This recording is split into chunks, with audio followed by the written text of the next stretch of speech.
ربنا اغفر لي ولوالدي وللمؤمنين يوم يقوم الحساب۔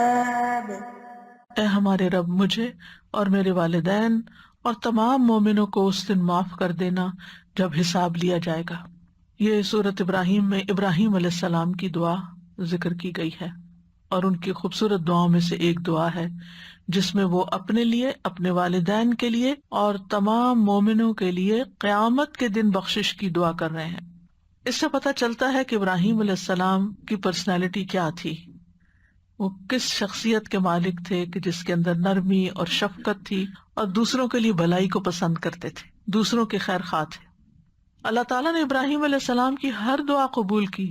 سوائے ان کے باپ کے لیے مغفرت کی دعا کے، اور وہ دعا انہوں نے کیوں کی؟ حالانکہ وہ مسلمان نہیں تھے، کیونکہ انہوں نے ایک وعدہ کر لیا تھا ان سے، تو اس کی بنا پر، اور جب آپ پر واضح ہو گیا کہ وہ اللہ کا دشمن ہے باپ، تو وہ ان سے بری ہو گئے، برات کا اظہار کر دیا۔ سورۃ مریم میں آتا ہے قال سلام علیک ساستغفر لک ربی انہ کان بی حفیہ، باپ کو کہا آپ پر سلامتی ہو، میں اپنے رب سے آپ کے لیے ضرور بخشش کی دعا کروں گا، بے شک وہ ہمیشہ سے مجھ پر بہت مہربان ہے۔ تو یہ تھا وہ وعدہ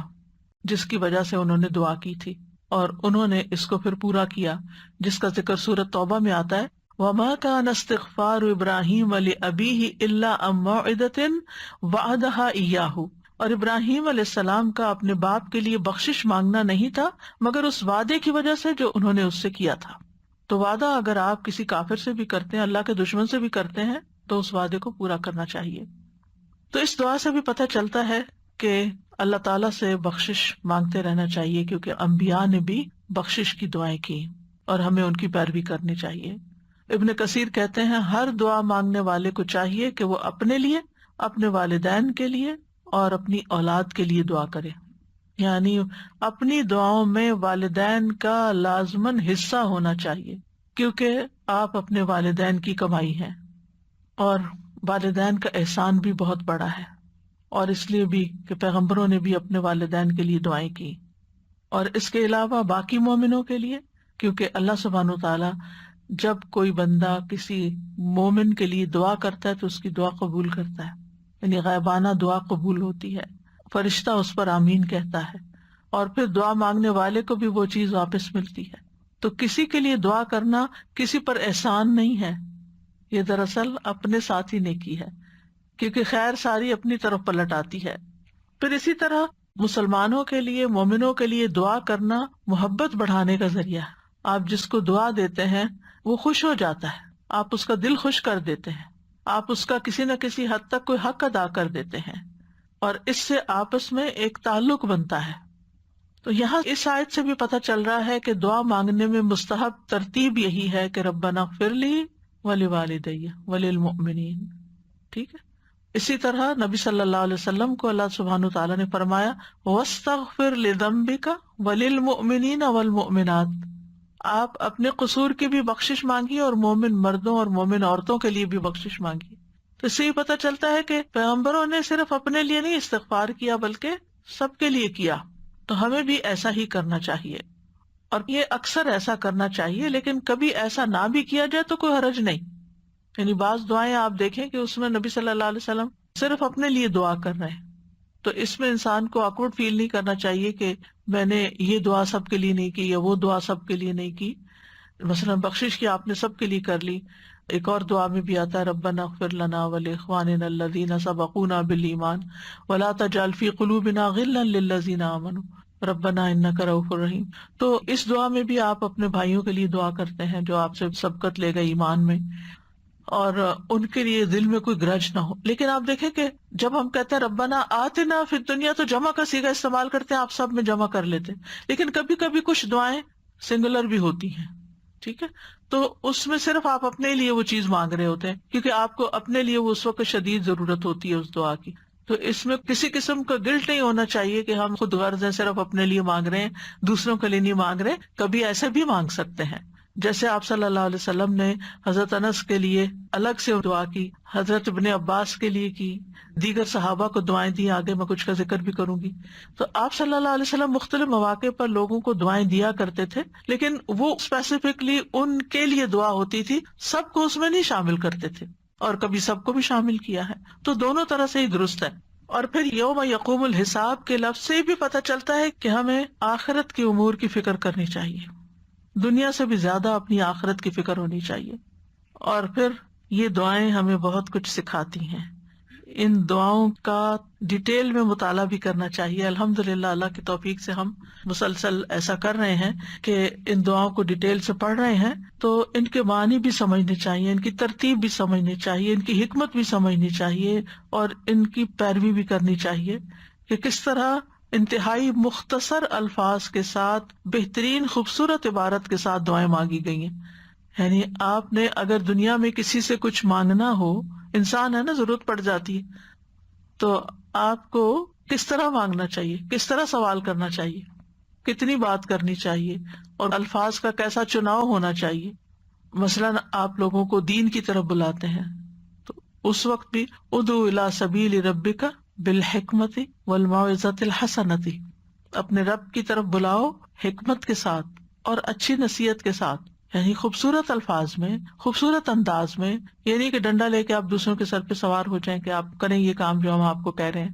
تو یہ بہت ضروری ہے کہ انسان ادب سیکھے. صرف علم حاصل کرنے سے فائدہ نہیں ہوتا جب تک اس کے ساتھ ادب نہ ہو، حکمت نہ ہو، کیونکہ ادب اور حکمت کے بغیر علم بعض اوقات خطرناک ہو جاتا ہے. اگر آپ کے پاس ایک چھری ہے لیکن آپ نے چلانے کا ڈھنگ نہیں سیکھا تو آپ اپنے آپ کو بھی کاٹ لیں گے اور دوسروں کو بھی مار دیں گے. تو جہاں علم حاصل کرنے کے بہت سے فائدے ہوتے ہیں، وہاں اس کو ہر جگہ جا بے جا بغیر حکمت کے استعمال کرنا، اور کبھی ضرورت سے زیادہ ڈوز دے دینا اور کبھی کچھ بھی نہ کہنا، یہ بے اعتدالیاں بھی نقصان دیتی ہیں. تو بہرحال ان دعاؤں سے پتہ چلتا ہے کہ اپنے علاوہ ہمیں دوسروں کے لیے بھی بخشش مانگنی چاہیے. صفوان بن عبداللہ بن صفوان، جن کے نکاح میں درداء تھی، کہتے ہیں ایک مرتبہ میں ملک شام آیا اور ابو درداء کی خدمت میں حاضر ہوا. وہ گھر پر نہیں ملے، البتہ ام درداء موجود تھی.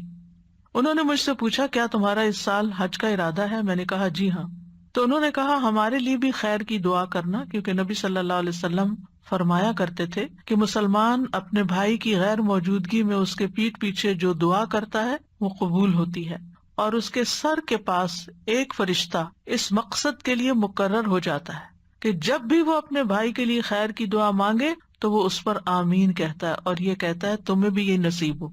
اب اس میں ایک تو یہ ہوتا ہے کہ لوگ آپ کو خود کہتے ہیں کہ ہمارے لیے یہ دعا کر دیں، وہ بھی کر دینی چاہیے، لیکن اس کے علاوہ بھی